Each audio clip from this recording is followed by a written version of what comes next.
네, 안녕하세요. 장동선입니다. 와, 정말 HCR 학회 엄청나게 크네요.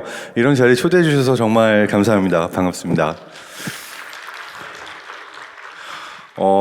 방송이나 다른 강연은 많이 했는데 학회에 와서 발표를 하려고 그러니까 정말 오랜만에 약간 떨리는 마음으로 마지막까지 준비를 했는데요. 아마 최근 한 5년 동안은 제가 직접 연구한 것들이 없기 때문이기도 하고, 그래서 여러분에게 전달드릴 수 있는 내용이 과연 의미 있을까 굉장히 고민을 많이 하면서 준비를 했습니다. 그래서 소개를 해주시긴 했지만 제가 어떤 공부를 했고 어떤 백그라운드로 오늘 이 말씀을 하게 되는지 간단하게 제 소개를 조금 더 깊게 하고 시작하도록 할게요. 저는 독일 막스 플랑크 바이오사이버네틱스 연구소에서 석 박사를 다 했는데요. 사실 지금은 이 연구소가 이름이 바뀌고 조금 달라졌어요. AI 중심으로 가면서 막스 플랑크 인스티튜트 포 인텔리전트 시스템으로 바뀌게 되긴 했는데, 이 당시에는 어떻게 보면 가상현실, 증강현실, 메타버스, 디지털 휴먼 이런 기술을 다뤘던 최초의 생물학 연구소 중에 하나가 아닌가 생각이 돼요. 그래서 저희가 이 연구를 2000년대 초반부터 했었고요. 어제 저녁에 보니까 저희 지도 교수님하고 같이 연구하셨던 교수님들도 또 많이 계시더라고요. 그래서 오늘 더 떨리는 마음으로 시작하는 것 같습니다. 제가 있을 때 주로 관심을 가졌던 세 가지 주제는 인간이 다른 인간을 어떻게 인지하는가였고요. 그 중에서도 특히 얼굴과 몸짓, 행동을 통해서 어떠한 형태로 비언어적인 신호를 서로 이해할 수 있는가고, 그러한 것을 볼 때 뇌 안에서는 어떠한 변화들이 일어나는가, 이걸 연구하고, 그 다음 세 번째로 그걸 통해서 알아낸 것들을 인공지능이나 로봇이나 다른 기계에게 알려줄 수도 있을까라고 하는 행동과 생리와 인공지능 세 가지가 연구 분야였고, 사실 저는 인공지능은 정말 코딩을 못하는 편에 속해서 주로 콜라보레이션 파트너들과 함께 연구했었던 쪽입니다. 개인적인 경험으로 이 HCI나 아니면 메타버스 같은 분야와 좀 가깝다고 느끼는 이유 중에 하나는, 뇌과학 박사를 하기 위해서 대학원에 들어갔는데 제일 먼저 유니티라는 프로그램을 배우라고 하더라고요. 그래서 왜 배워야 하는가, 그 2000년대, 그렇죠, 2010년대인데 그랬더니 인간을 우리가 마음대로 프로그래밍 할 수 없기 때문에 인간을 모델링하기 위해서, 인간을 모션 캡처해서 아바타로 만들고 그걸 실험 스티뮬리로 사용하기 위해서 이 분야를 연구했어야 됐고, 또 제 소속 그룹은 VR 그룹이었습니다. 왜냐하면은 실험 방법론 자체가 VR로 보여줄 수밖에 없는 상태여서. 그래서 의외로 제가 예상하던 것과 달리 저는 셀과 뭔가 이 웹 사이언스, 생물학적인 실험, 의대에서 하던 것 같은 실험들을 할 거라고 생각하고 갔는데 접하게 된 거는 가상현실과 증강현실이었죠. 이때부터 어떻게 보면 이런 신기술들과 관심을 가지는 그 전이가 시작이 됐고요. 그래서 이 사이버네움이라는 공간에서 그때 쭉 석사와 박사를 하게 됐는데, 2004년도에 지어졌으니까 이제 올해로 19년, 20년 전부터 이런 걸 고민해왔던 것 같습니다. 2006년도에는 튜빙엔이라고 하는 독일 남부의 도시 전체를 VR로, 그러니까 그 3D 매핑을 해가지고 하늘에서 땅속까지 다 매핑을 한 도시에서 실험을 할 수가 있었는데, 이러한 연구들이 의미한 바가 크죠. 왜냐하면은 우리가 사람만 마음대로 프로그래밍 할 수 있는 게 아니라 사실 공간도 토목 건축을 다 사용해가지고 세트장을 지어놓고 실험을 할 수 없으니까 이런 가상 환경을 실험하는 데 많이 사용했었던 것 같습니다. 그리고 이제 제 박사 논문의 주제가 됐던 거는 스테판 델라 로자라고 하는 제 그 포닥 그 PI가 같이 연구했던 건데, 우리가 하이파이브를 하거나 주먹 인사를 하거나 다양한 종류의 인사를 할 때 실제로 사람을 대상으로 똑같은 동작을 할 때랑, 아니면은 똑같이 초록색하고 맞닿아야 되는데 기계와 인터랙션을 할 때 과연 우리의 온셋 타임이라든지 액션들이 달라지는가, 뭐 이런 종류의 연구들도 했었고요. 졸업하고 나서는 독일 신경퇴행성 질환 연구센터에 1년 좀 안 되게 취업을 해서 이곳에서 했었던 것은 사실 과학자 연구들을 위한 매니지먼트, 그러니까 어떠한 IT 시스템을 구축을 해야 하루에 페타바이트씩 쏟아져 나오는 이 데이터를 가지고 서로 다른 영역들의 연구자들이 함께 이 알츠하이머성 치매나 파킨슨병 같은 걸 연구할 수 있을까, 이걸 고민하는 쪽에 있었습니다. 이때 접했던, 지금은 벌써 10년이나 된 연구긴 하지만 흥미로웠던 연구가 deutsche텔레콤하고 영국, 독일의 여러 학교들이 같이 공동으로 만들었던 See Hero Quest라는 디지털 헬스케어 게임이에요. 이제는 어떻게 보면 되게 올드해지긴 했는데, 게임에서 내가 100시간 정도 북극 캐를 탐험하면서 여러 장소를 기억하고 기억을 업데이트하고 레벨업을 해나가면 이 데이터를 기반으로 10년 후에 누군가가 알츠하이머성 치매에 걸릴지 걸리지 않을지를 굉장히 정확하게 예측할 수 있다라는 걸 보여주면서 저에게는 그 10년 전에 굉장히 신선한 충격이었습니다. 왜냐하면 의료 관련된 데이터를 병원에서 유전자 테스트, 혈액 검사를 통해서 우리가 측정하는 게 아니라 게임에서 사람들이 어떤 행동을 보이는가를 가지고 우리가 이렇게 정확하게 예측을 할 수 있다라고 하는 것이 개인적으로는 충격이었고요.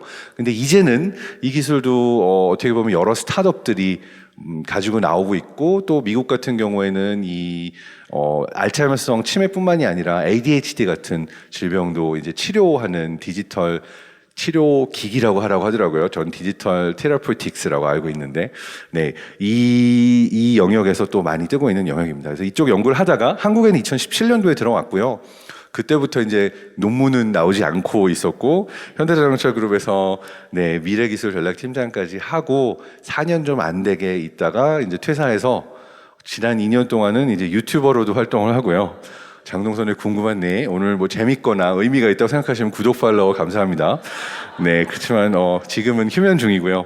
요 장동선의 궁금한 네는 유튜브로 미래 기술과 뇌과학 이야기를 널리 알리려고 노력도 하고 있었고, 아마 NFT나 DAO, 메타버스 이 키워드들이 2년 전에 처음 나왔을 때 대체 이게 뭐야? 라고 유튜브를 찾아보셨던 분은 아마 가장 상위에서 이 채널을 접하셨을 수도 있을 것 같습니다. 그래서 정리하자면 다양한 영역에서, 그러니까 기업에서, 학교에서, 연구소에서, 독일, 미국, 한국에서 뇌와 기계와 미래 기술이 대체 어떤 방식으로 우리가 인터랙션 하는 것을 바꾸게 될까라고 하는 것을 개인적인 궁금증으로 다양한 영역에서 한 20년 정도 활동을 해왔습니다.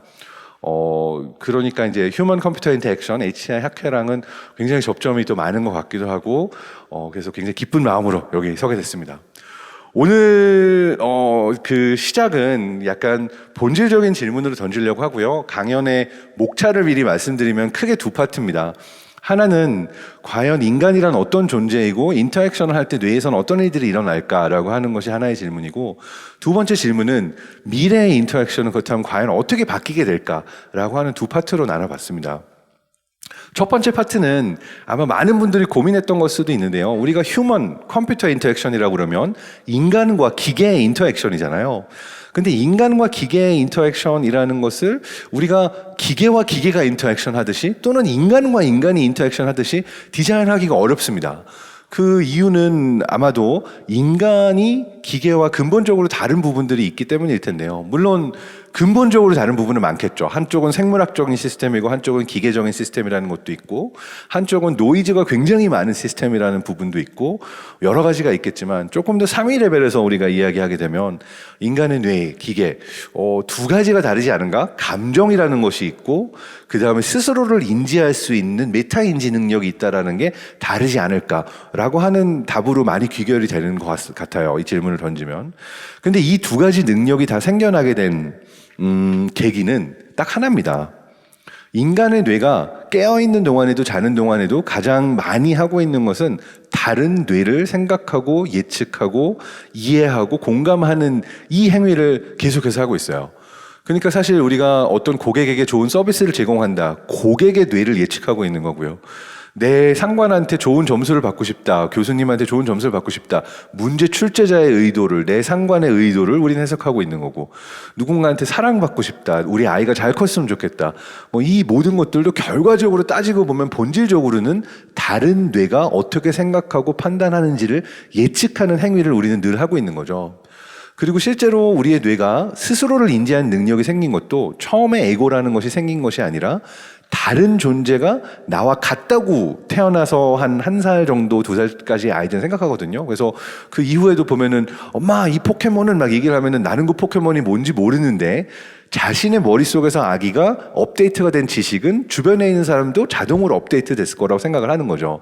이 상태가 지속이 되다가 어느 순간 다른 사람은 다른 경험을 하고 있구나, 다른 것을 알 수도 있구나라는 거를 깨닫게 되면 그때부터 그럼 그 사람은 나를 어떻게 볼까를 고민하게 되고, 거짓말하는 능력이 생기고, 부끄러워하게 되고, 그리고 조금 더 있다가 다른 사람이 나를 보는 시각을 통해서 내가 나 자신을 볼 수 있는 능력이 이제 쭉 발전이 되는 거거든요. 그러다 보니까 메타인지 능력이라는 것도, 그리고 다른 존재의 상태를 알 수 있는 감정이라는 것도 결국은 뇌가 다른 뇌를 늘 시뮬레이션 하기 때문에 그러한 능력이 생겼다라고 할 수가 있습니다.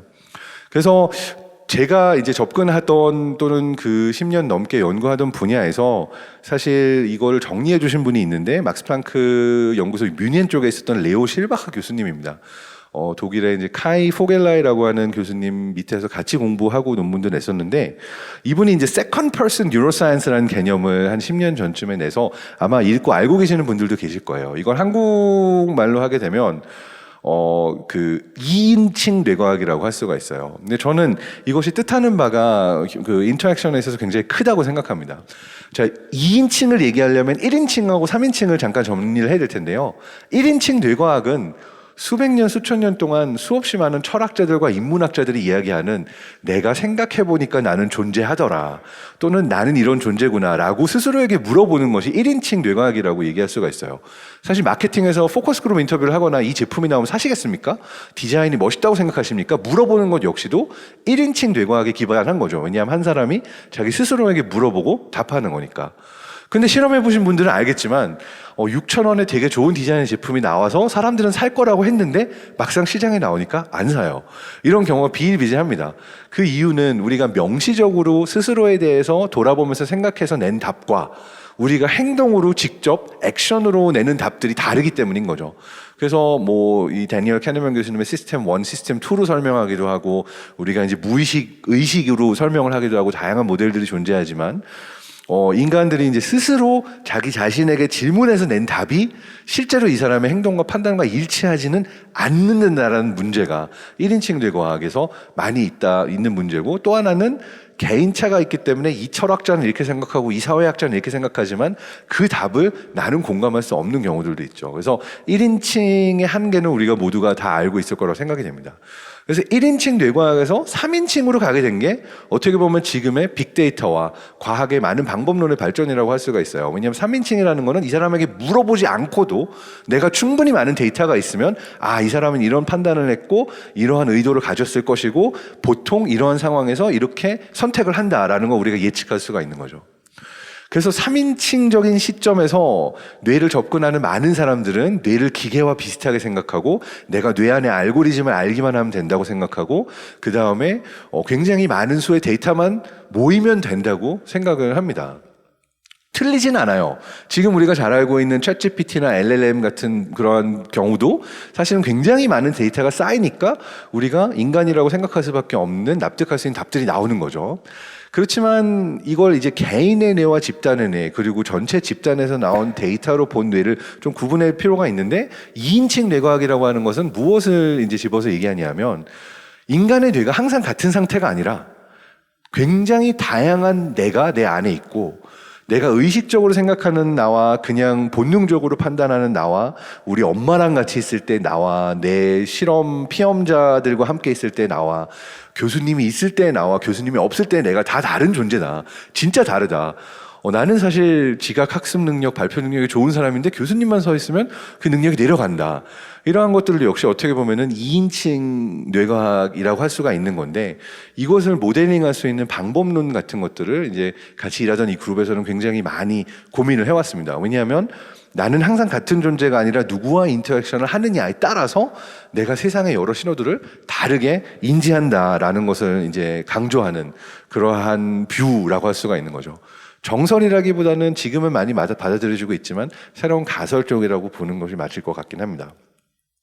근데 사실 사회심리학으로 가보게 되면 2인칭 뇌과학에서 말하는 많은 것들이 이미 다른 영역에서 쌓여있는 경우도 있어요. 우리가 잘 알고 있는 집단 수능, 솔로몬 애쉬 교수의 실험 같은 경우도 다시 뭐 기억해보자면 이런 거죠. 왼쪽에 있는 선의 길이와 가장 비슷한 오른쪽 선의 길이는, 이러면은 개인이 딱 봤을 때는 당연히 3번이죠.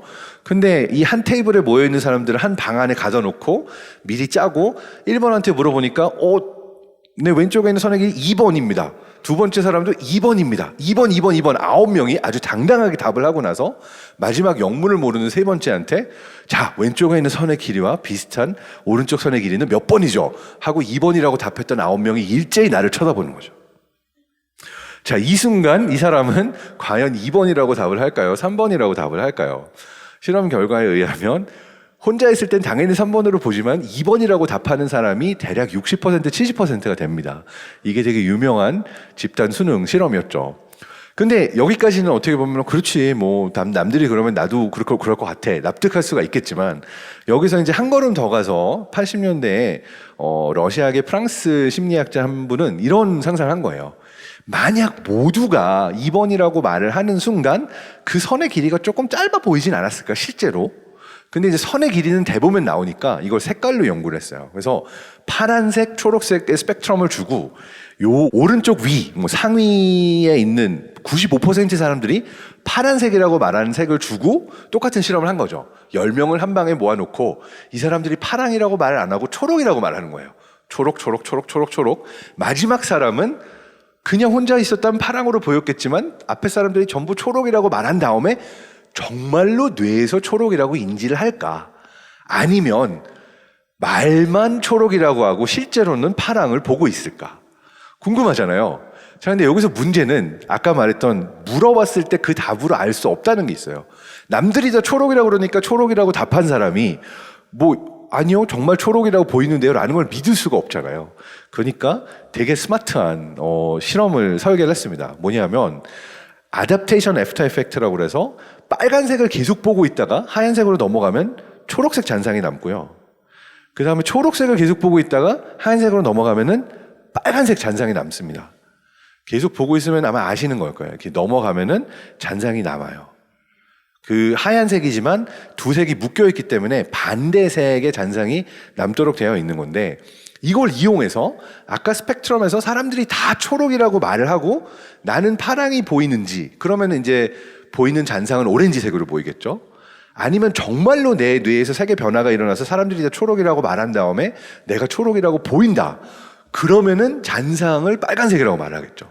그래서 이 사람들에게 이게 이제 좋은 실험 설계인 게 암묵적으로 이 사람들에게 물어보지 않고도 답을 알 수 있는 방법이라서 좋은데 이렇게 물어보고 나서 이제 궁금하잖아요. 요 색에서 다른 사람들이 전부 초록이라고 말하면은 색의 인지 자체가 변화할까? 물론 모든 사람에게서는 아니지만 과반 넘게 변화합니다. 저는 이게 대학원생 때 너무 신기했어요. 아니 색이라는 건 스펙트럼이 정해져 있고 450나노미터, 550나노미터 빛의 스펙트럼이 정확하게 물리적으로 있는 신호인데 남들이 초록이라고 한다고 내가 정말 초록을 본다고? 레알? 이런 의문이 들었죠. 근데 연구를 할수록 이게 말이 되는 거예요. 왜냐하면은 우리가 진화해온 뇌 자체가 다른 사람이 어떻게 세상을 보고 인지하는지가 샘플로 굉장히 우리에게 살아남는 데 중요한 샘플일 수밖에 없었고 그리고 실제로 우리의 시스템 자체가 아답티브하기 때문에 다양한 빛의 세기에 따라서 실내인지 실외인지에 따라서 색을 굉장히 유연하게 인지하는 메커니즘도 있어서 다른 사람이 초록이라고 하면 나도 실제로 초록으로 보일 만한 게 말이 되는 거죠. 그래서 아까 말했던 세컨드 퍼슨 뉴로사이언스 그러니까 2인칭 뇌과학에 어떻게 보면 뒷받침이 되는 연구였다고 할 수가 있고 또 하나는 이제 우리가 잘 알고 있는 그 미러 뉴런 네트워크 그 거울 신경세포 네트워크에서 나온 그 인사이트도 하나가 있습니다. 뭐냐면 우리가 의자를 보거나 책상을 볼 때 인지하는 것과 달리 사람을 볼 때는 뇌 안에서 다른 일이 일어나는 거예요. 그래서 저는 이 휴먼 인터랙션이라는 게 너무 재밌는 분야라고 생각을 하는데 우리가 의자를 보거나 책상을 보거나 물체를 볼 때는 이것을 결국은 시각 영역에서 인지를 합니다. 그런데 우리가 다른 사람을 볼 때는 시각 영역을 넘어서서 운동 영역에서 인지를 하는 거죠. 그리고 여기에 이제 엮여 있는 여러 네트워크를 묶어서 우리는 거울 신경세포 네트워크라고 하는데 그 이야기는 뭐냐면 손흥민 선수가 90분 동안 필드를 뛰고 있으면 나는 축구를 안 하고 있지만 내 뇌 안에서는 내가 축구장을 뛸 때 활성화될 신경세포들이 다 활성화가 되는 거예요. 물론 그렇다고 열심히 축구 본다고 운동 효과는 없습니다. 근육을 움직여야 운동 효과가 있는 거고 근육을 움직이고 운동을 할 때 그거 이제 최종적으로 활성화되는 운동 영역이 같이 활성화가 된다라는 얘기를 하고 있는 건데 이것이 사실 시사하는 바가 굉장히 커요. 이것이 시사하는 바는 우리가 외부에서 어떠한 인터랙션을 인지할 때 어떤 물체나 서비스나 앱이나 기술을 보는 것이 아니라 결국은 사람으로부터 샘플링해서 얻는 정보가 아주 많다라는 걸 보여주고 있거든요. 이것을 이제 그 데몬스트레이트 하기 위해서 재밌는 실험을 좀 재수없는 축구 선수랑 같이 보여드리려고 해요. 바로 호나우두 선수인데 이건 유튜브에서도 찾아보시면 재밌습니다. 그 영국 방송이랑 같이 어둠 속에서 호나우두가, 그러니까 누군가가 호나우두한테 축구공을 패스를 하는 거예요. 그러면 축구공을 패스해줄 때 공이 뜨고 불이 꺼져요. 그럼 완벽한 어둠 속에서 호나우두 선수는 이 공을 차두던 사람이 딱 공 차는 것만 보고 뛰어가서 골을 성공시킬 수 있을까? 이런 실험을 한 거예요. 반복 실험을 했고 마지막 세 번째에서는 좀 사악하게 공을 패스해줘야 되는 사람이 공에 발이 닿기도 전에 불을 꺼버렸어요. 그러니까 결국은 공은 못 보고 몸만 본 거죠. 자, 이 상황에서 골을 넣을 수 있을까? 네. 호나우두 선수가 완전 어둠 속에서 한 실험이 있어요. 그리고 비슷한 실험들이 많이 있습니다. 이거 스카이에서 저작권을 안 갖고 왔는데 괜찮겠죠? 유튜브에도 올라와 있으니까. 네. 자, 그래서 이거는 이제 적외선 카메라로 찍은 건데 정말 공을 잘 차준 것도 아닌데 이 공을 차는 사람이 차는 걸 보고 불이 꺼졌을 때 달려가서 골을 넣습니다.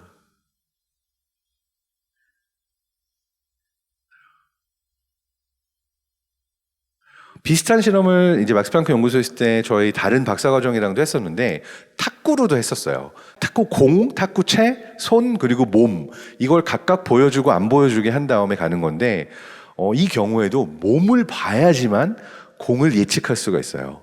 그래서 여기에서 이제 뭐 보시면 공에 발이 닿기도 전에 불이 꺼지는데 과연 넣었을까요? 네, 정황상 넣을 수밖에 없었죠. 아우 또 잘난 척합니다. 정말. 네. 자, 그래서 이것이 의미하는 바는 우리의 뇌가 다른 사람을 볼 때는 그 사람의 몸을 통해서 얻는 정보가 굉장히 많기 때문에 이런 축구 같은 걸 할 때도 공이 중요한 것이 아니라 결국 이 사람이 어떻게 움직였을 것인가라는 신호를 통해서 우리가 얻는 정보가 많다라고 하는 거죠. 그래서 이게 이제 저희가 예전에 실험했던 것 중에 똑같은 동작을 사람을 하게 하고 로봇을 하게 하는데 사람이랑은 인터랙션이 되면서 로봇이랑은 인터랙션이 안 되는 이유가 로봇은 책상이나 의자나 기계처럼 보면서 미러 뉴럴 네트워크나 시뮬레이션이 되지 않으면 우리는 정보를 얻을 수가 없는 거고 비언어적인 신호로 사람의 모양으로 보일 때는 우리가 자동적으로 이 사람을 시뮬레이션 하면서 답을 얻을 수가 있게 되는 거죠. 참고로 또 다른 시스템 차이도 있는데 이 공이 사람의 몸이 주는 공을 봤을 때는 호나우두 선수처럼 어디에 떨어질지를 정확하게 예측해가지고서는 골을 넣잖아요. 근데 이걸 이제 멘탈 볼 드로핑 태스크라고 그래서 공이 떨어지는 거를 머릿속에 상상하게 하고 그리고 공이 어느 시점에 떨어졌는가를 생각하게 하면 흥미롭게도 우리 머릿속의 멘탈 시뮬레이션은 등속으로 시뮬레이션을 해요. 그러니까 실제 세상에서는 중력 가속도 때문에 가속으로 떨어지는 공인데 우리가 이걸 실제로 몸으로 그러니까 행동으로 시뮬레이션을 해야 되는 게 아니라 머릿속으로 상상하면서 시뮬레이션을 하면은 등속으로 시뮬레이션을 하더라는 거죠. 그래서 우리가 다른 사람의 몸으로부터 다른 사람으로부터 얻는 정보라는 게 굉장히 많다라고 하는 거를 강조하고 싶고 그 다음에 저에게 이제 되게 충격으로 다가왔던 벌써 10년이나 된 연구네요. 옛날 연구들라서 좀 죄송한 마음이 있는데 유리하성이라고 하는 프린스턴의 그 연구자는 뉴럴 커플링이라고 하는 현상을 보여줬어요.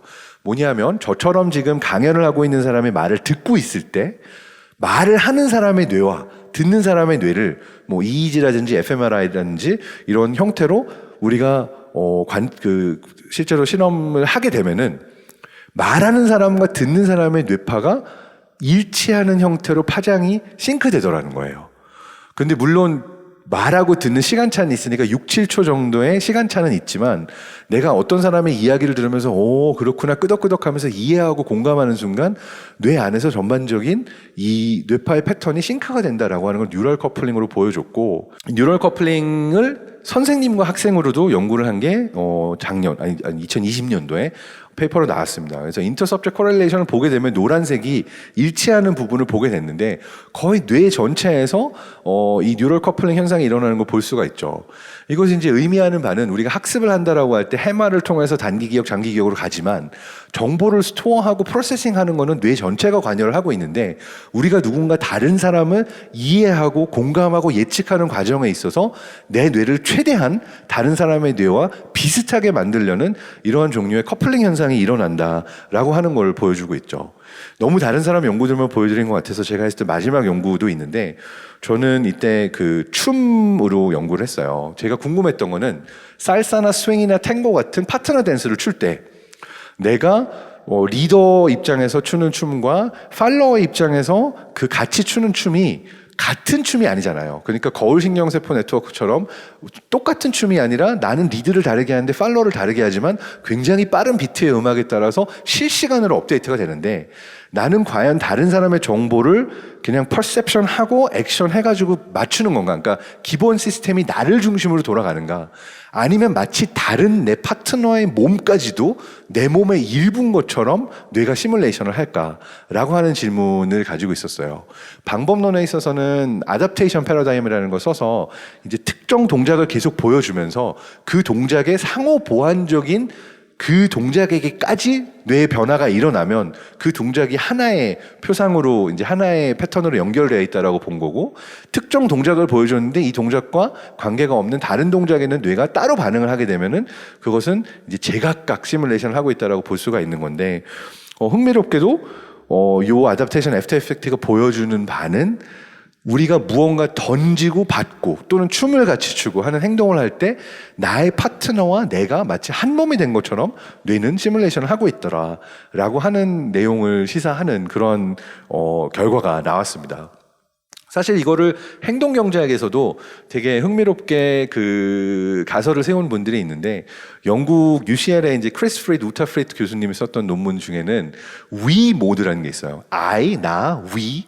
그래서 우리가 이제 그 죄수의 딜레마 같은 게임을 할 때 그 사람들이 궁금해하는 것 중에 하나가, 사실 최적화된 거는 배신을 때려야 내가 최대한 많은 돈을 법니다. 이건 수학적으로, 논리적으로, 합리적으로 배신을 때려야 되는 게 사실은 최적화된 답이에요.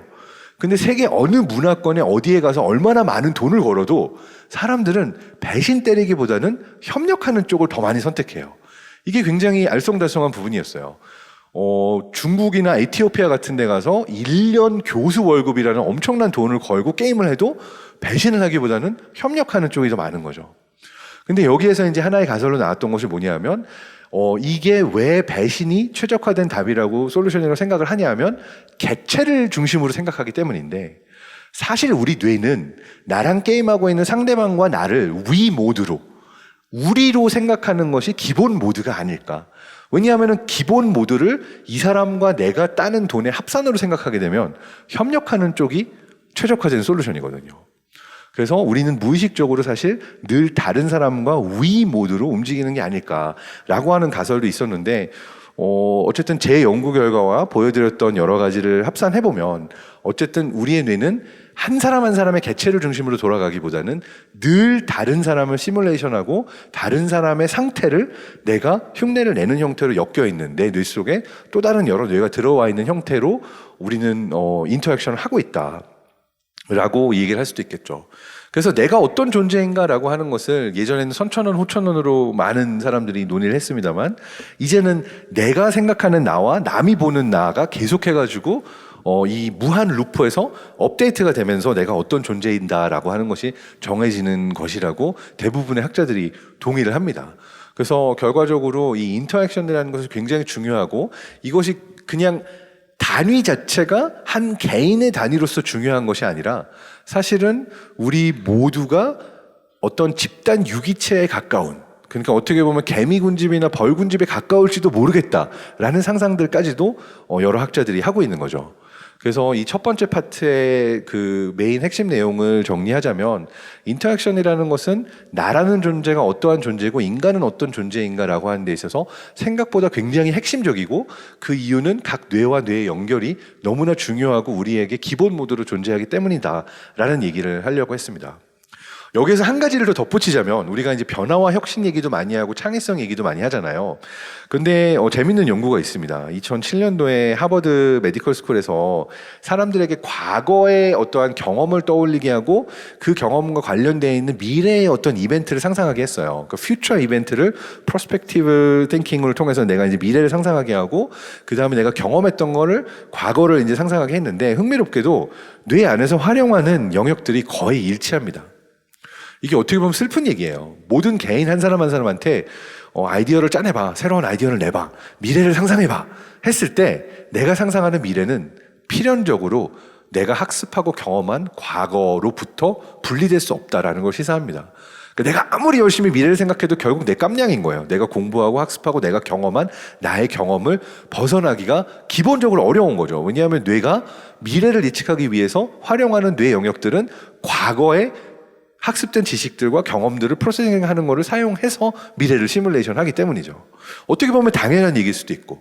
자, 근데 이렇게 얘기하면 좀 알쏭달쏭하잖아요. 왜냐하면 우리가 분명히 새로운 것도 많이 만들어내고 새로운 상상도 많이 하고 굉장히 많은 발견들을 하는데 우리가 경험하고 학습한 과거에 늘 묶여있는 존재라면 이것이 대체 어떻게 가능한가? 답은 의외로 간단합니다. 한 사람 한 사람은 자신의 과거에 묶여있을 수밖에 없지만 서로 다른 다양한 사람들을 모아놓고 각자의 과거를 합쳐서 같이 미래를 상상하게 하면은 다양성이 높은 집단일수록 우리들 중 누구도 상상하지 못했던 새로운 시나리오가 나오게 되어 있어요. 사실 실리콘밸리에서는 이걸 예전부터 굉장히 잘 알고 있어서 구글에서 굉장히 오랫동안 그 최고 혁신 책임자, Chief Innovation Evangelist를 했던 프레드릭 페르트 박사 같은 경우는 저랑 독일 콘스탄스 대학교 동기 동창이고 술 많이 마시던 사이인데 이 친구가 구글에 가가지고 했었던 일도 비슷합니다. 어떻게 다양한 연결들이 일어나게 하고 사람들이 이 안에서 서로가 가지고 있는 생각들을 내 안에 갇혀있지 않고 연결하게 할까? 그 디자인 자체가 결국 혁신이라고 하는 믿음을 가지고 있었거든요. 왜냐하면은 내가 혼자 놔줬을 때는 결국 내 스스로가 알고 있는 것을 넘어서기가 너무 어렵지만 다양한 사람들이 부딪혀서 그 다양성이 생겨났을 때는 우리가 그 새로운 상상을 하고 새로운 미래를 만드는 것이 가능하기 때문이죠. 2021년도에 나온 이 메타 분석 연구, 그러니까 5,279명이 넘는 피험자를 1,356개가 넘는 그룹에서 다양한 테스트로 실험을 했어요.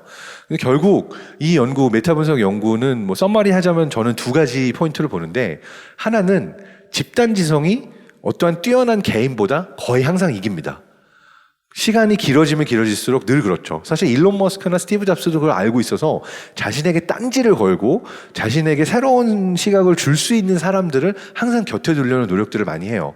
우리가 보는 거는 약간 괴짜 리더만 보고 있지만 사실 굉장히 다양한 사람들이 모여가지고 인터랙션이 없이는 이 한 명의 리더가 새로운 방향을 가져나가는 것도 어렵다라는 걸 보여주는 거죠. 물론 예외도 있다고는 했어요. 수도쿠 같은 문제를 풀거나 수학 문제를 풀 때는 오타쿠처럼 조그만 방 안에서 히키코모리처럼 자기 혼자 생각을 하고 푸는데도 뛰어난 결과를 내는 게 가능한 몇몇 영역들도 있습니다. 아마 이론 물리학, 수학 몇몇 영역들이 있을 거예요. 근데 그 외에 대부분의 태스크와 미션에서는 항상 집단지성이, 그러니까 컬렉티브 인텔리전스가 어떤 개인의 퍼포먼스를 넘어설 수밖에 없다는 걸 보여주고 여기에 되게 중요했던 것이 남녀 성비였어요. 그러니까 남자, 여자가 각각의 그룹에서 너무 한 성만 있을 때는 그 컬렉티브 인텔리전스가 발휘가 잘 되지 않고 다양성이 높은 집단일수록 이것이 많이 발휘됐다라고 하는 걸 얘기하고 있죠. 그래서 이 파트를 이제 마지막으로 마무리를 하자면 저는 뇌과학을 전공했었던 입장에서 그리고 이 미래의 인터랙션이 어떻게 될까 많이 고민했던 입장에서 흥미롭게 생각했던 것이 우리의 뇌가 지난 수만 년 동안 하드웨어 자체는 0.1%도 업그레이드가 되지 않았어요. DNA를 봐도 그렇고 뇌를 봐도 그렇고 우리는 구석기 시대 땅 파먹고 살던 저 원시 인류의 뇌랑 지금 여기 앉아서 고민을 하고 있고 학문적인 연구를 하고 있는 우리의 뇌가 하드웨어는 똑같은 거예요.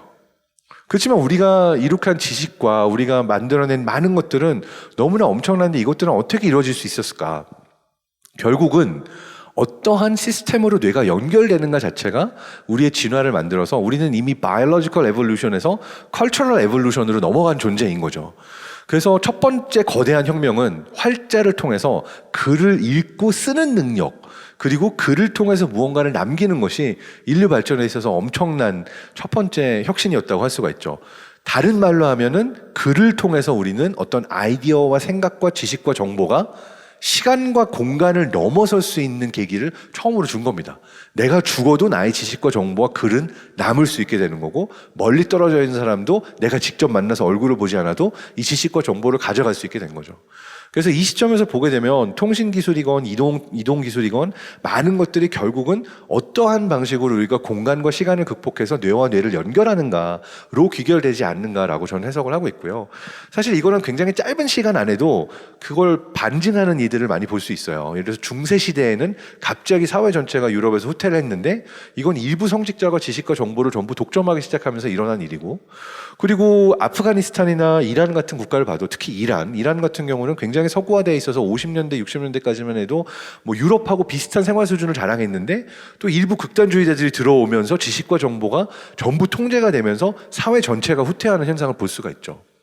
한 걸음 더 가서 보게 되면 저는 지금의 알고리즘과 검색 머신들이 어떻게 보면 이 루프를 통해서 에코체인버 현상을 만드는 것 자체가 지금 일어나고 있는 정치적인 분열, 세대 간 분열, 남녀 갈등, 젠더 갈등 이런 것들을 부추기는 역할을 하는 것이 아닌가라고 하는 것도 이러한 연결 가설의 측면에서 보고 있어요. 그러니까 서로 다른 생각과 정보가 많이 연결될수록 새로운 생각이 생겨나고 발전이 일어나고 전반적으로 사회가 풍요로워지는데, 단절이 많이 일어나고 분열이 일어날수록 어떻게 보면은 이 우리 집단 지성으로서의 인류의 진화는 안 좋은 방향으로 갈 수밖에 없는 거죠.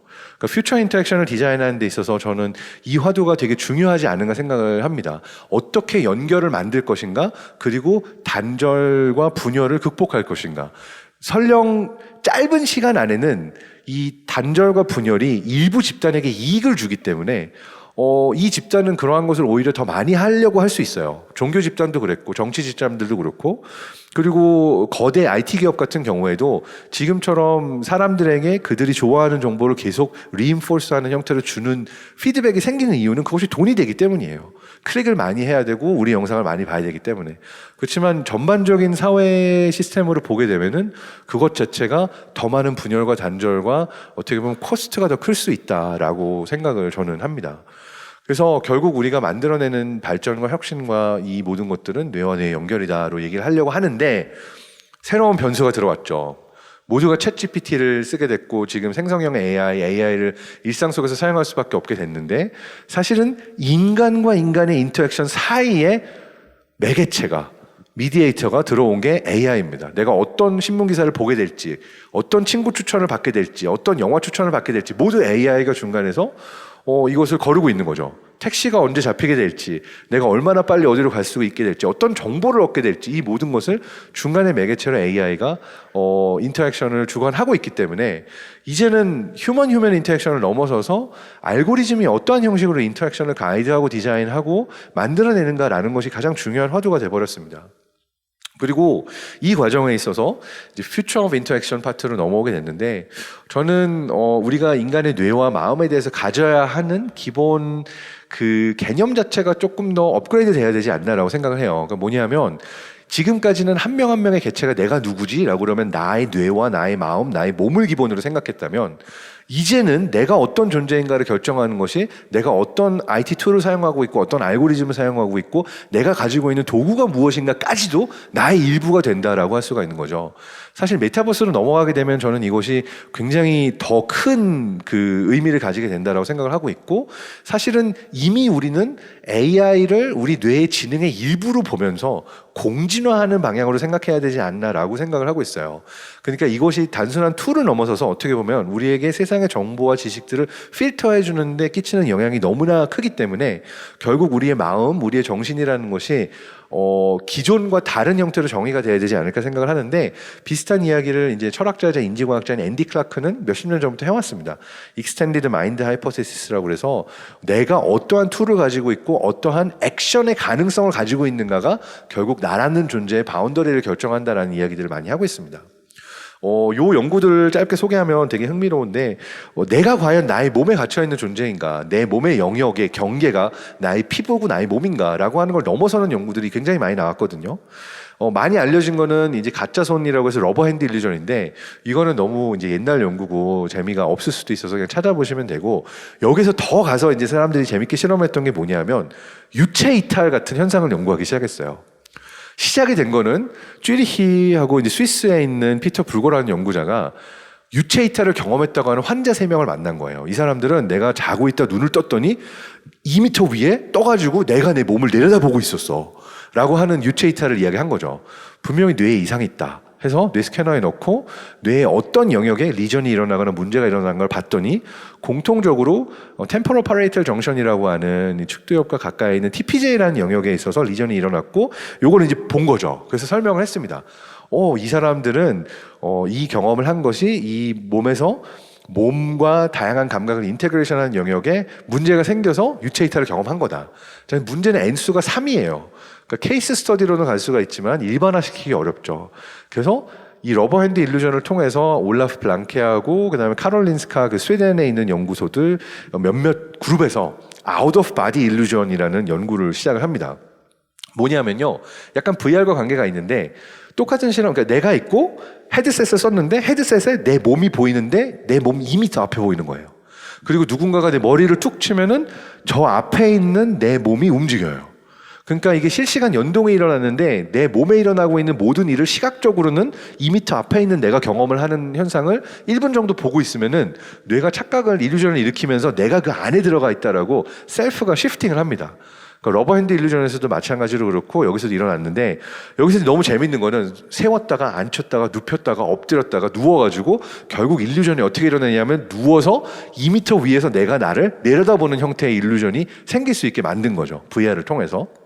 결과적으로 유체 이탈에서 경험하는 거랑 아주 비슷하게 만든 거죠.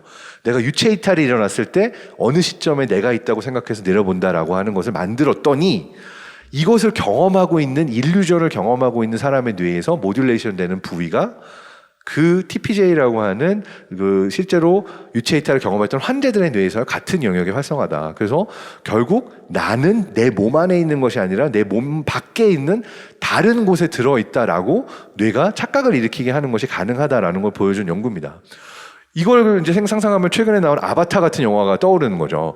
그렇다면 내가 결국 로봇이나 드론이나 다른 존재 안에 내가 있도록 착각을 줄 수가 있는 거네.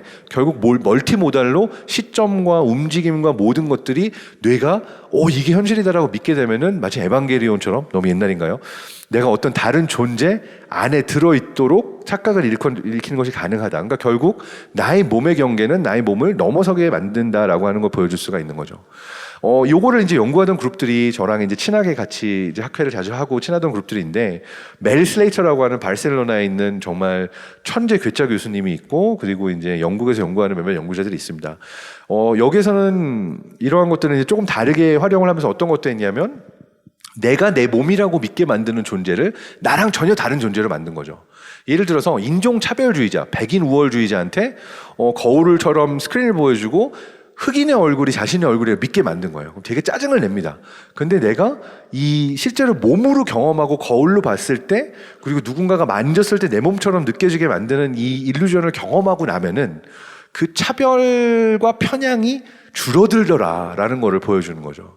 실제로 뭐 남녀 차별에서도 여성 혐오하는 사람을 여성의 몸 안에 넣는다든지 이러한 형태로 해서 걸어 다니게 하면은 이 사람은 굉장히 짜증스러워하지만 자신이 경험하고 있는 것 자체를 통해서 변화한다라고 하는 걸 보여주고 있고, 사실 저는 이것이 VR이나 미래 인터랙션에서 가지고 있는 가능성이 굉장히 크다고 생각을 합니다.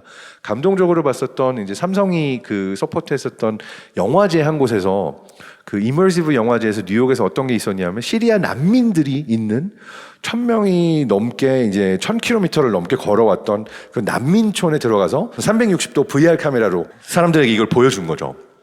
그런데 내가 정말로 그 장소에 있는 것 같은 경험과 다른 사람의 몸 안에 들어가서 이들이 경험하고 있는 거를 경험하는 것 자체는 TV 스크린으로 보거나 신문 미디어로 접하는 현실과 너무나 다르기 때문에, 그걸 경험한 사람들이 VR로 헤드셋을 벗고 나서 다 울고 있었다라고 하는 에피소드가 있거든요. 저는 이것이 우리가 가지고 있는 편견과 우리가 가지고 있는, 내가 가지고 있는 나 자신의 경험에 갇혀 있는 우리의 생각을 열어주는 데 활용될 수 있는 굉장히 좋은 툴이 아닌가라고 생각을 하고 있어요. 멜 슬레이터 교수님이 되게 재밌는 걸 많이 해가지고 몇 가지 연구만도 소개를 드리면, 내가 상담을 받고 싶은데 딴 사람한테 내 얘기를 하는 건 어려워요. 근데 사실 어떤 심리 상담을 할 때 내 이야기를 꺼내는 게 중요하니까, 마치 내가 지그문트 프로이트를 살아나게 해서 프로이트 박사의 소파에 누워서 프로이트에게 내 얘기를 하게 만드는 그러한 셋업도 만들었고, 내가 어린아이가 되게 하고 내가 다른 존재가 되게 하고 뭐 이러한 형태의 실험들을 많이 했습니다. 요 중에서 이제 가장 재미있었던 연구 중에 하나는 이런 것도 가능해요. 아시는 분도 있겠지만 가상현실상의 미로를 디자인하고요. 똑같은 미로 안에 쥐와 사람을 동시에 넣습니다. 그러면 쥐가 막 돌아다니거든요. 근데 쥐는 같은 공간에 돌아다니고 있는 사람이 쥐로 보여요. 그리고 사람한테는 쥐가 사람으로 보이는 거죠. 그럼 서로 다른 종 간에 같은 공간에 들어가서 탐험을 할 때 어떤 방식으로 새로운 공간을 익스플로어 하는가. 쥐에게는 사람이 쥐로 보이고 사람에게는 쥐가 사람으로 보이는 형태로 실험을 해가지고 사람들은 공간의 중심에서 돌아다니면서 뷰포인트를 돌아봤다고 한다면 쥐들은 벽에 붙어가지고서는 누가 저 안에 돌아다니고 있는가 본다라고 하는 형태의 패턴을 보여줬는데 사실 실험 결과 자체가 그렇게 의미 있지는 않지만 이러한 형태의 실험도 할 수 있다라고 하는 것 자체가 시사하는 바가 크죠. 그리고 요 파트가 결국은 퓨처 인터랙션이라고 그러면은 메타버스라는 개념으로 저는 연결이 된다라고 봅니다. 왜냐하면 우리가 상상하던 것 이상의 경험을 메타버스에서 줄 수가 있고요. 요 슬라이드는 올해 CES 그 컨슈머 일렉트로닉 쇼 라스베가스에서 이제 따끈따끈하게 갖고 왔던 건데 요 슬라이드를 오픈을 하더라고요. 그러니까 재밌었던 게 CES에 사람들이 다 메타버스라는 말을 써서 미안해. 2년 전에는 핫했지만 지금은 쓰레기 같은 말이 됐지. 모두가 싫어하는 말이지만 그래도 메타버스라는 개념을 사용할게. 이렇게 이야기를 하면서 사람들이 시작한다는 게 되게 재밌었고 근데 그럼에도 불구하고 당신이 생각하는 것보다 아무리 주가가 떨어지고 기업들이 이걸 나중에 한다고 하더라도 메타버스라는 이 새로운 형태의 인터랙션 가능성이 오고 있다라는 것에서는 대부분의 사람들이 동의를 했습니다. 그래서 메타버스는 오고 있다. 당장 뭐 코앞에 1년, 2년 후는 아니지만 분명히 멈출 수 없는 트렌드다라고 얘기를 하고 있고요. 저는 이거를 이제 메타버스라는 단어에 대해서 굉장히 많은 거부감을 가지고 있는 사람들에게 이야기할 때는 그냥 쉽게 생각하면 인터넷의 다음 단계다라고 생각하는 것이 저는 자연스럽다라고 생각을 합니다. 그러니까 인터넷이 우리가 경험했던 인터넷이 어떤가요? 처음에 PC가 가정에 들어오고 모뎀 랜을 통한 유선 인터넷이 있었고 스티브 잡스가 2007년도에 아이폰을 내면서 몇 년 만에, 3년 만에 우리가 모바일 인터넷의 세상으로 넘어가게 됐고 그래서 결국은 PC, 모바일 이렇게 넘어가게 됐는데 이 두 기기가 다 인체공학적으로 우리 몸에 최적화되어 있지 않잖아요. 그러다 보니까 내 눈이 보는 정보를 알고리즘이 직접 알고 알고리즘이 알고 있는 정보를 내 눈에 직접 보여줄 수 있는 형태의 글래스나 헤드셋 그리고 궁극으로는 스마트 렌즈가 되겠죠. 이런 형태로 넘어가게 되면은 새로운 방식으로 우리가 디지털을 경험할 수 있게 되는 건데 여기에서 사람들이 이제 많이 간과하는 것 중에 하나가 이게 단순히 새로운 온라인이 아니고 디지털이 아니라 이 메타버스가 의미하는 바가 생각보다 커요. 왜냐하면은 내가 실제로 눈이 보는 걸 알고리즘이 다 알고 눈에 다 보여줄 수 있게 되면 두 가지가 생기는데 하나는 온라인과 오프라인이 하나가 되잖아요. 예를 들어서 킹스맨에서처럼 안경을 쓰게 되면은 실제로 오프라인에 있지만 온라인에 사람이 겹쳐서 보일 수 있는 것이 기본 디폴트가 되는 거고 그리고 이것보다 더 중요한 거는 몸을 쓸 수 있게 됩니다.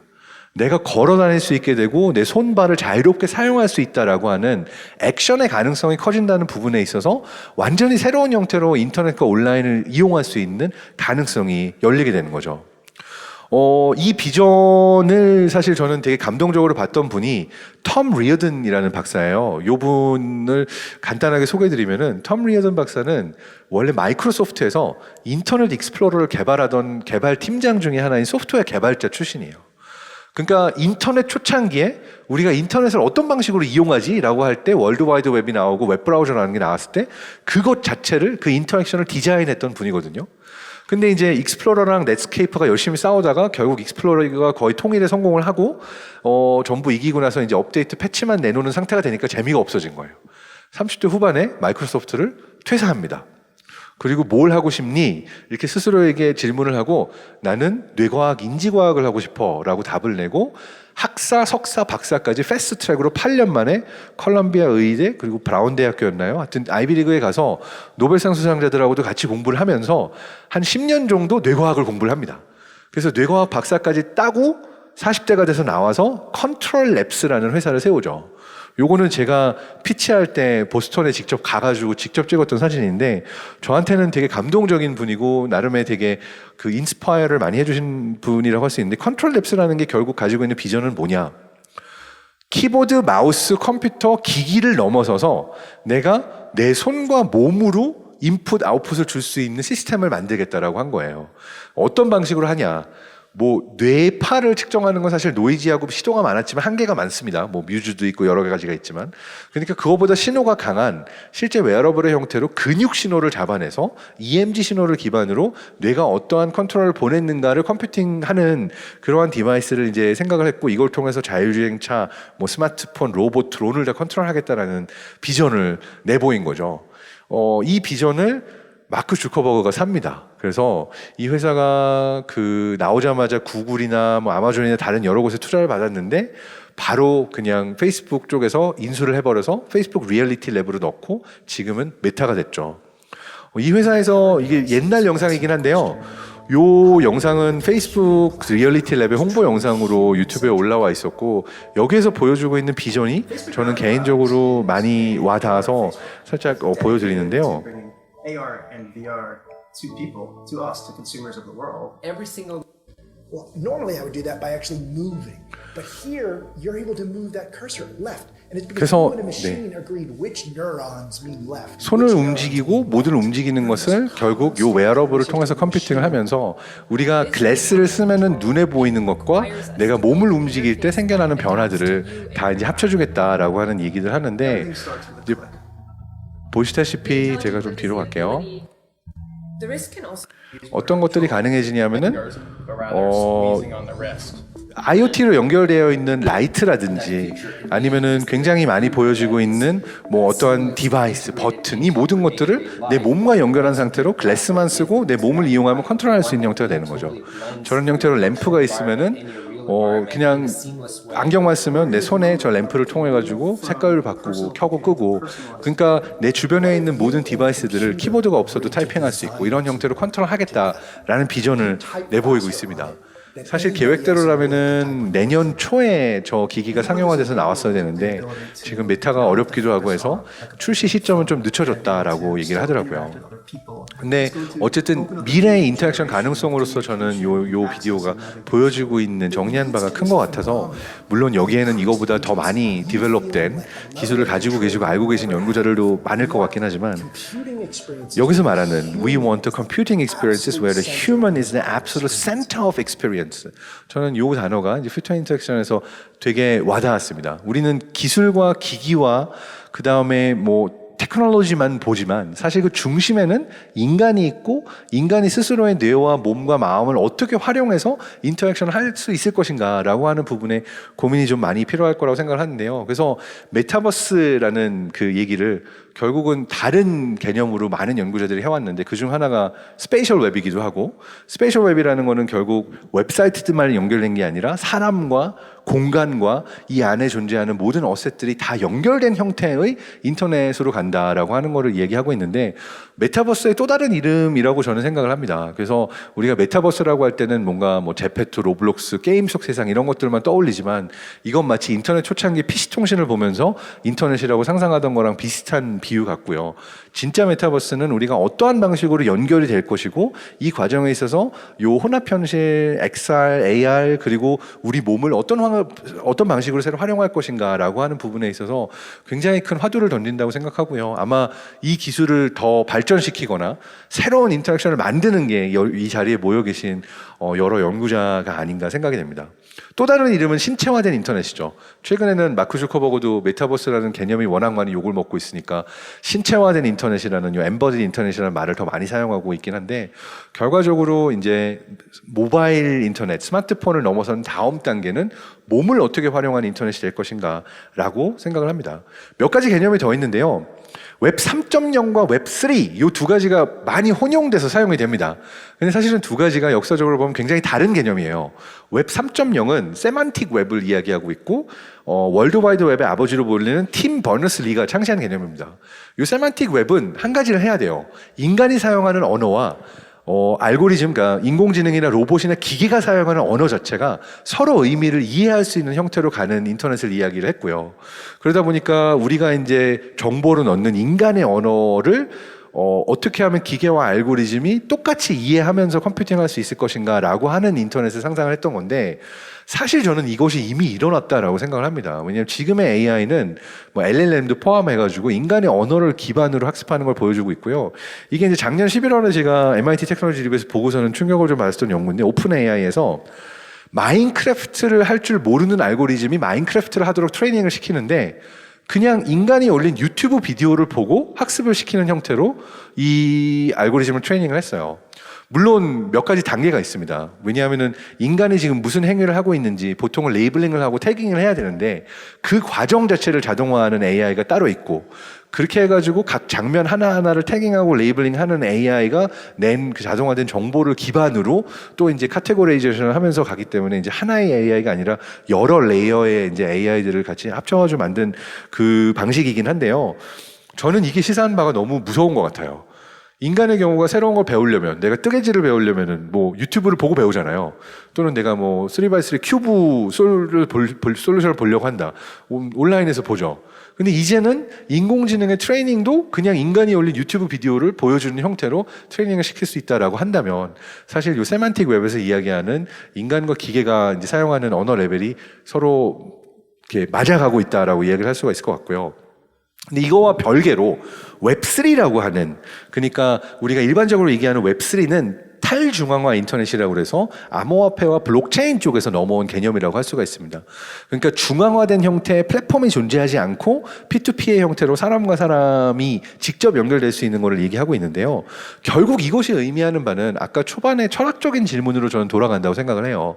내가 어떤 존재인가? 인간은 어떤 존재이고 그 다음에 내가 다른 사람과 인터랙션을 할 때 저 사람이 봇인지 AI인지 인간인지 내가 어떻게 알 수 있는가라고 하는 결국은 아이덴티피케이션과 아이덴티티가 이 모든 것의 핵심에 있다라고 생각을 하는데 내가 나라는 거를 뭐 인간의 경우에는 육체를 통해서 증명하기도 하죠. 생체 인식, 홍채 인식, 얼굴 인식, 목소리 인식 뭐 이런 걸 통해서 그리고 또 다른 방식은 우리가 가지고 있는 기억과 경험과 내가 나라고 생각하는 존재를 통해서 증명을 하는 건데 이것들이 이제 합쳐지게 되면은 생성형 AI가 이걸 계속 흉내를 낼 것이고 결국 누가 인간이고 내가 어떤 인간인가라고 하는 것을 우리가 증명해야 되는 세상이 시작이 된 거죠.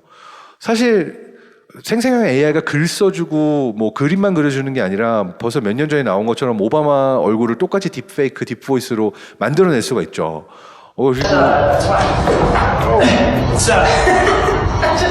그리고 탐 크루즈 영상은 탐 크루즈가 아닌데도 틱톡에 올라왔는데 똑같은 영상을 만들어내는 것도 다 할 수가 있습니다.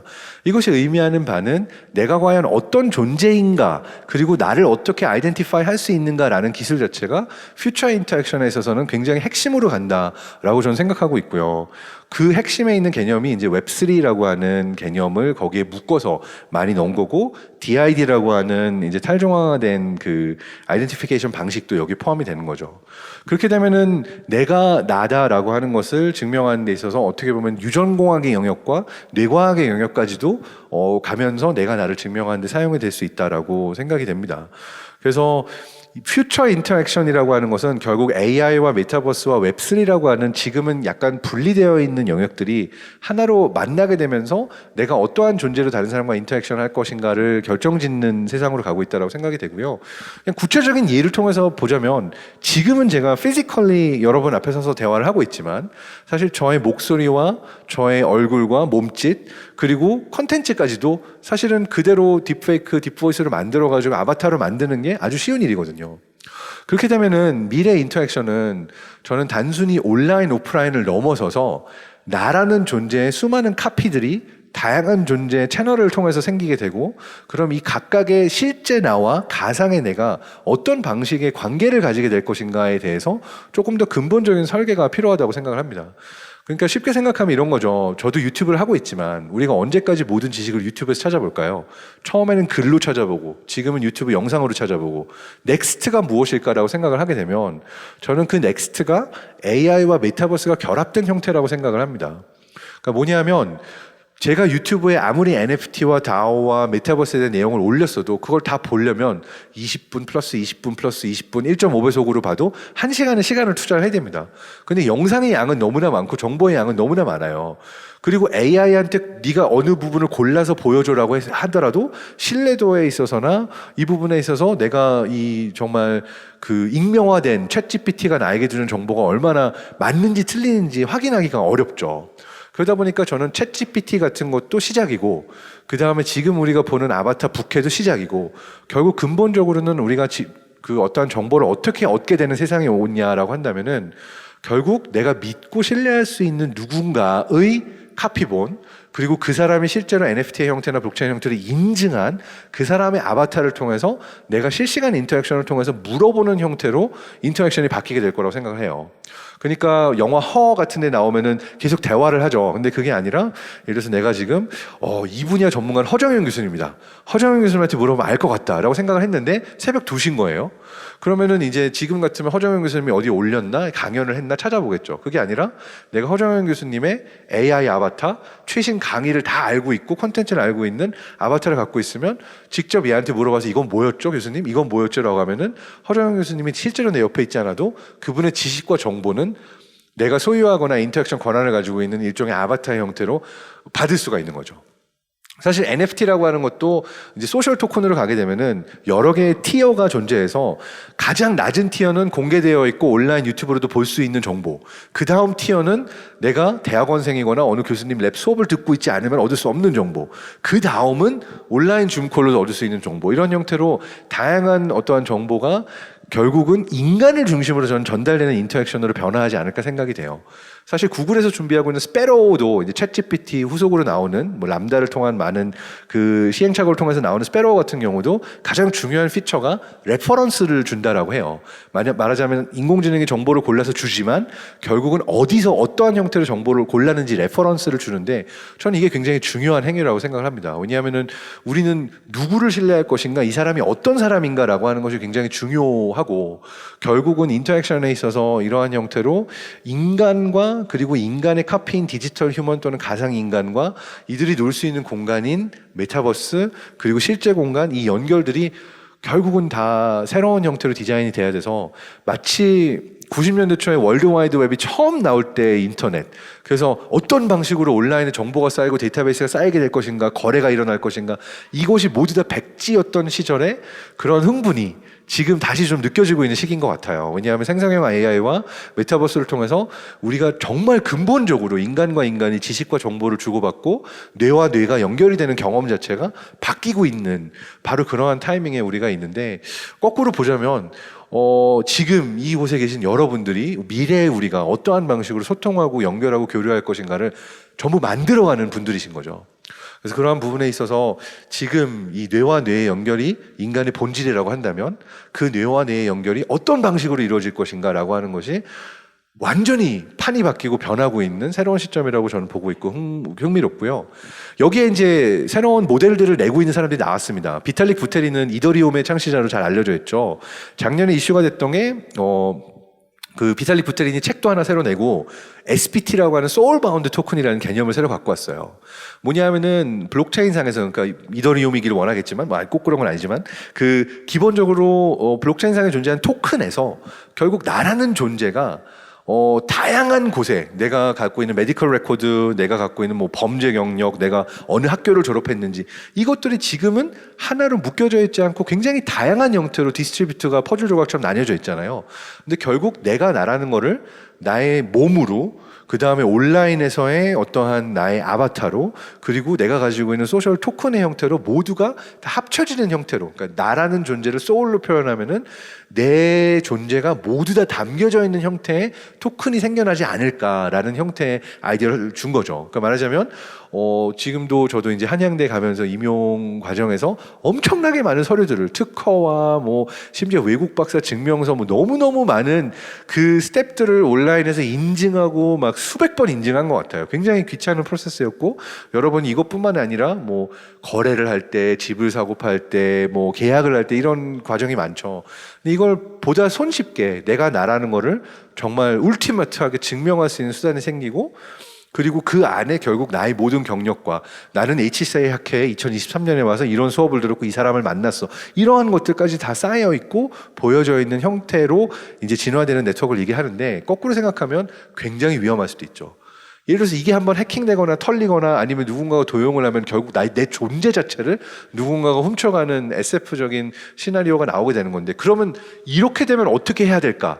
여기에 대해서 이제 부테린이 내고 있거나 이 SPT 쪽에서 내고 있는 답은 이거예요. 결국 이렇게 모든 정보가 하나로 합쳐진 세상에서는 리커버리라는 것이 소셜을 통해서밖에 불가능하다. 예를 들어서 장동선 박사가 누군지 예를 들어서 실제로 여기 와 있는데 내가 나라는 거를 내 토큰을 만약 해킹당해서 털려서 증명을 해야 된다.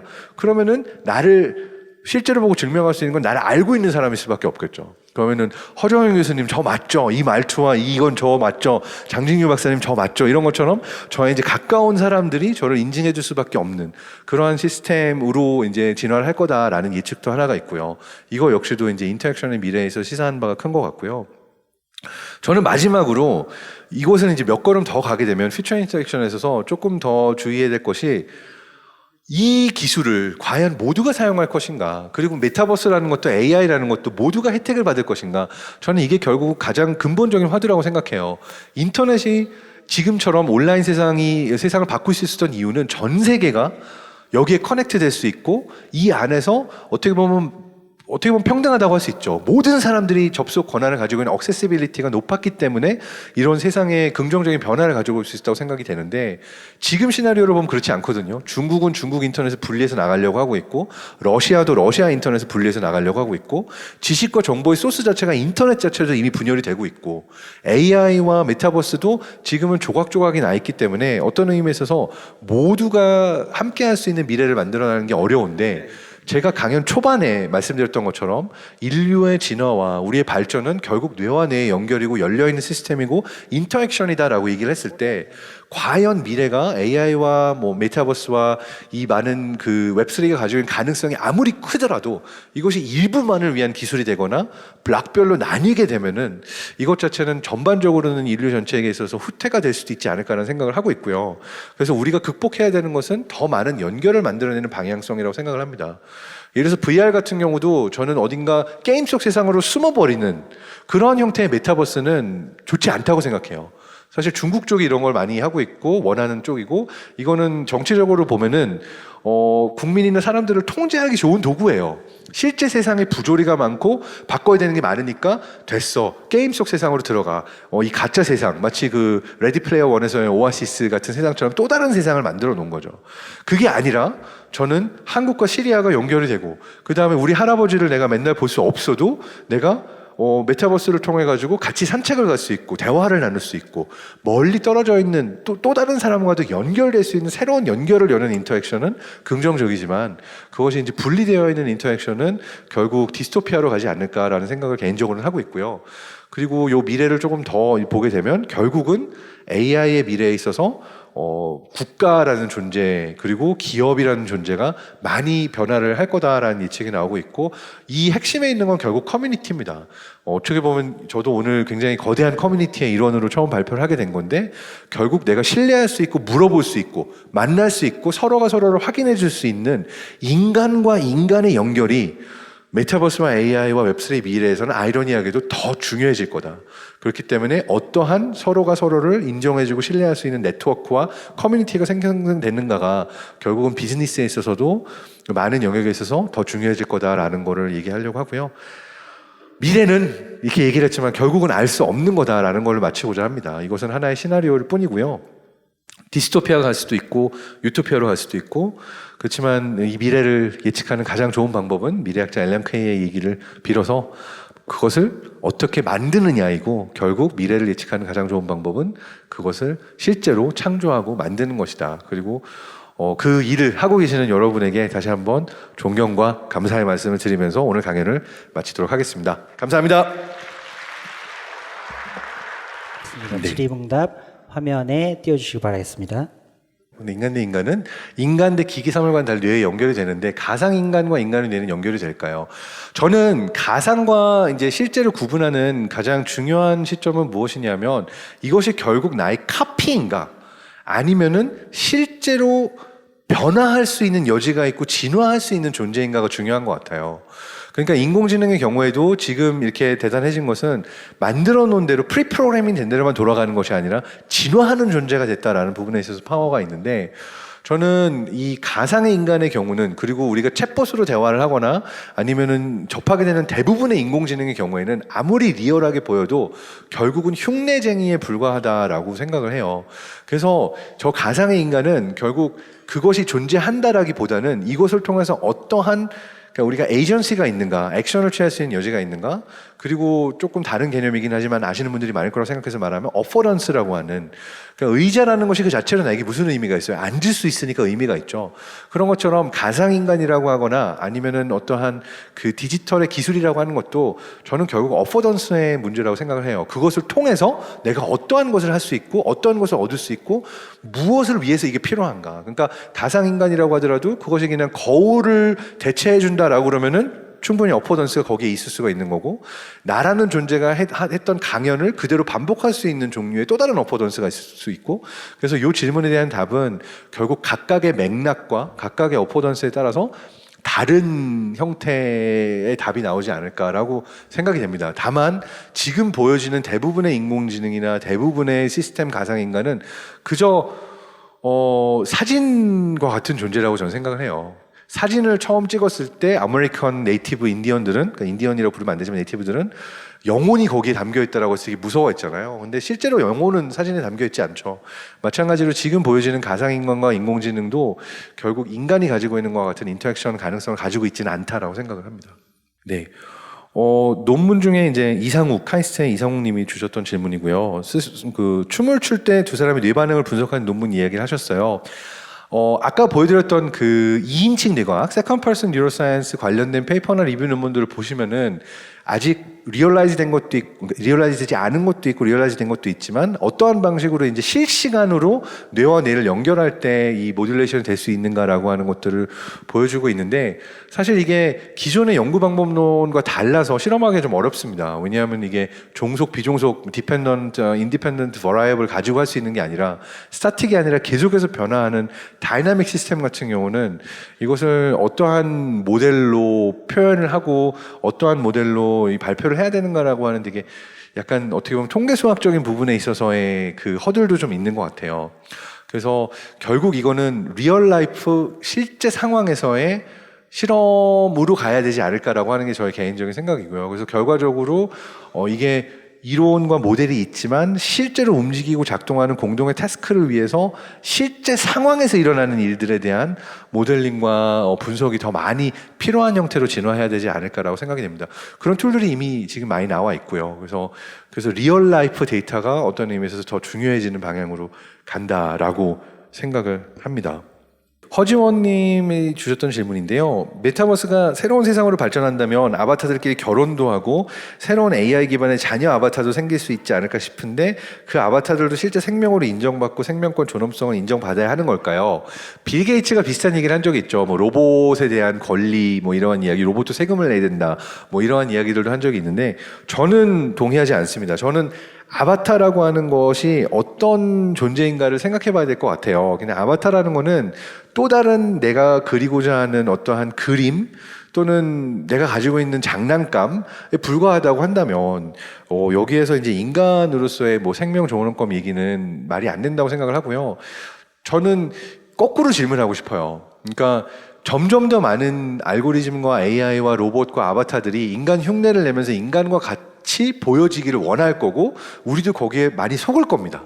그런데 여기에서 더 중요한 것은 인간이 누구이고 내가 인터랙션하는 인간을 어떻게 더 소중하게 여길 것인가라고 하는, 이게 이제 인간 중심주의적으로 여겨질 수도 있지만 저는 그 권리를 로봇이나 이런 그 아바타에게 준다라는 논의는 그 논의에 앞서서 우리가 과연 이 지구상에 살고 있는 사람들이 같은 권리를 누리고 있는가, 우리가 같은 억세시빌리티를 갖고 있는가, 그리고 하물며 대한민국이라는 한 나라에서도 디지털 갭이 너무나 큰데 모든 사람들이 이러한 기술을 활용해서 조금 더 잘 사는데 사용할 수 있는가, 이 질문이 먼저 답이 돼서 현재 존재하는 인간들에 대한 존엄권과 이들의 권리가 먼저 앞장서는 형태로 기술이 디자인이 되고 그 이후에 일어나야 될 논쟁이라고 생각해요. 그래서 그것이 선행되지 않으면 인간을 대체하는 존재가 정말로 돼버릴 수밖에 없고 그것은 우리가 원하는 시나리오는 아니지 않은가라는 생각이 듭니다. 그래서 저는 휴먼 센터드가 그 어느 때보다 미래에 가장 중요해지는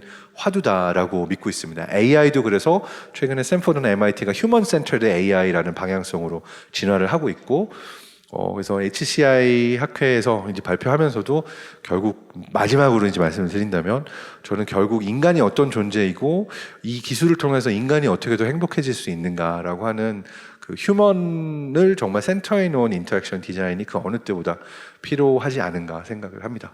감사합니다. 네, 이렇게 장동선 박사님의 강연을 마치도록 하겠습니다. 경청해 주셔서 대단히 감사하겠습니다. 감사합니다.